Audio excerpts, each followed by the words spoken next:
ওরা যাতে ভগবান বলে আমরা আল্লাহ বলি, জিনিস একই। আস্তাগফিরুল্লাহ। কুফরি আকীদা। ওরা হয়তো ওই বাপ দাদার নিয়ম নীতি মেনে আসতেছে। ও সম্বলে মনুষ্যং ভবিষ্যতি ও গিরিশঙ্কর নম নম নম। এইটারে উর্দুতে বলতে হয় উলামায়ে চাটুরে। উলামায়ে চাটুরে। যেই দল ক্ষমতায় থাকে ওই দলের দালালি করে। এই রকম আলেম হচ্ছে মুনাফিক, ইসলামের শত্রু, জাতির শত্রু, দেশের শত্রু, গাদ্দার। কান উদ্বোধন করি আলেম দিয়ে, বাড়ি উদ্বোধন করি আলেম দিয়ে, হুজুর দিয়ে, কিন্তু আল্লাহ পাক জাহান্নাম উদ্বোধন করবেন এক শ্রেণীর আলেম দিয়ে। জন্য রাসূল বলছেন আমার সবচাইতে বড় ভয় আলেমদের নিয়ে।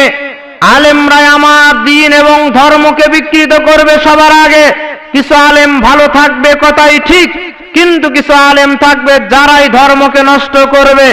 যে আলেমরা কিচ্ছা কাহিনী বক্তব্য দিয়ে বেড়াবে, যা কোরআনেও নাই হাদিসেও নাই। আল্লাহ রাসূল বললেন আইম্মাতুল মুদিল্লিন, এরাই হলো পথভ্রষ্ট আলেম। ফাদল্লু আদাল্লু, ওরা নিজেরা বিভ্রান্ত হবে, মানুষকেও বিভ্রান্ত করে জাহান্নামে নিয়ে যাবে। অতএব ভ্রান্ত আলেম থেকে সাবধান।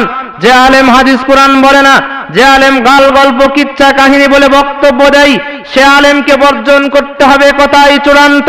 রাসূল সাল্লাল্লাহু আলাইহি ওয়াসাল্লাম বলেন মাইয়াকুল আলাইয়া মা লাম আকুল ফালইয়াতাবাওয়া মাকাদাহু মিনান নার। যে এমন কোন কথা বলে আমার নামে, যে কথা আমি রাসূল বলিনি, সে নিজেই যেন নিজের স্থান জাহান্নামে বানিয়ে নেয়।